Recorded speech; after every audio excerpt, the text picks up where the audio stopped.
उत्तराखंड की voter list में 8 लाख से ज्यादा वोटरों के नाम कट गए हैं और जिन 4 जिलों में सबसे ज्यादा नाम कटे हैं वहीं से उत्तराखंड की सत्ता के भाग्य का फैसला भी होता है। अब सवाल ये है कि आखिर ये कटे हुए वोट आने वाले चुनाव में किस पार्टी का खेल बिगाड़ सकते हैं।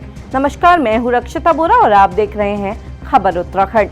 उत्तराखंड में हाल ही में हुए एसआईआर के बाद मतदाता सूची की जो तस्वीर सामने आई है उसने सबको हैरान करके रख दिया है। ऐसा इसलिए क्योंकि प्रदेश की मतदाता सूची से लगभग 8 लाख से ज्यादा मतदाता घट गए हैं और इस अंतिम मतदाता सूची के आने के बाद सियासी गलियारों में हलचल इसलिए भी तेज हो गई है क्योंकि इस फहरिस्त में सबसे ज्यादा उन 4 जिलों में वोटरों के नाम कटे हैं जहां प्रदेश की सियासत टिकी हुई है।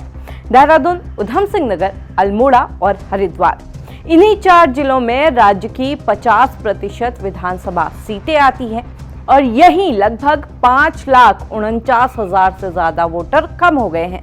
चुनावी गणित के लिहाज से ये आंकड़ा जरूरी इसलिए भी हो जाता है क्योंकि उत्तराखंड में करीब 12 सीटें ऐसी हैं जहां जीत हार का फैसला चंद वोटों से ही हो जाता है। लिहाजा इन 12 सीटों पर 8 लाख वोटरों की कमी किसी भी दल के लिए खतरे की घंटी है क्योंकि एक वोटर किसी भी पार्टी के लिए सत्ता की चाबी बन सकता है।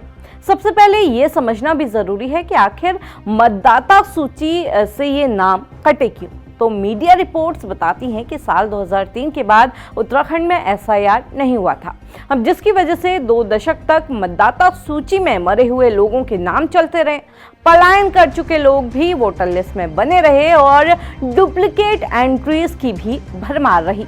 मीडिया रिपोर्ट्स कहती हैं कि निर्वाचन कार्यालय के मुताबिक 1.25 लाख से ज्यादा मतदाता मृत्यु श्रेणी में हटाए गए, 1.5 लाख से ज्यादा या तो शिफ्ट हो गए या मिले ही नहीं। और हैरानी की बात यह है कि 4.5 लाख से ज्यादा मतदाताओं का तो कोई अता पता ही नहीं है।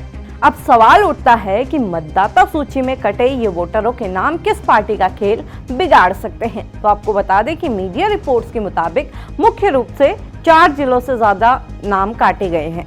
इनमें कुल 36 विधानसभा सीटें हैं।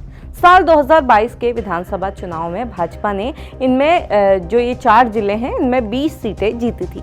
उत्तराखंड में कई ऐसी सीटें हैं जहां पर जीत और हार का अंतर महज कुछ वोटों का होता है।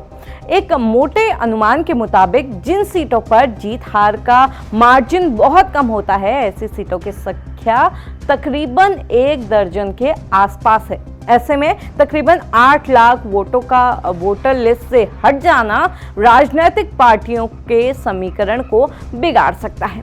कई विधानसभा सीटें ऐसी होंगी जहां राजनीतिक पार्टियों को नए सिरे से समीकरण बिठाने होंगे।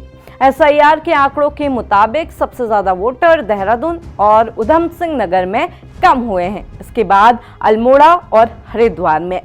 दिलचस्प ये भी है कि जिन 4 जिलों में मुख्य रूप से वोटर के नाम वोटर लिस्ट से कटे हैं उन जिलों में पिछले चुनाव में भारतीय जनता पार्टी ने तकरीबन 20 सीटें ही जीती। ऐसे में कहीं ऐसा तो नहीं कि ये जो एसआईआर है ये बीजेपी के लिए नया सिरदर्द साबित होने जा रहा है।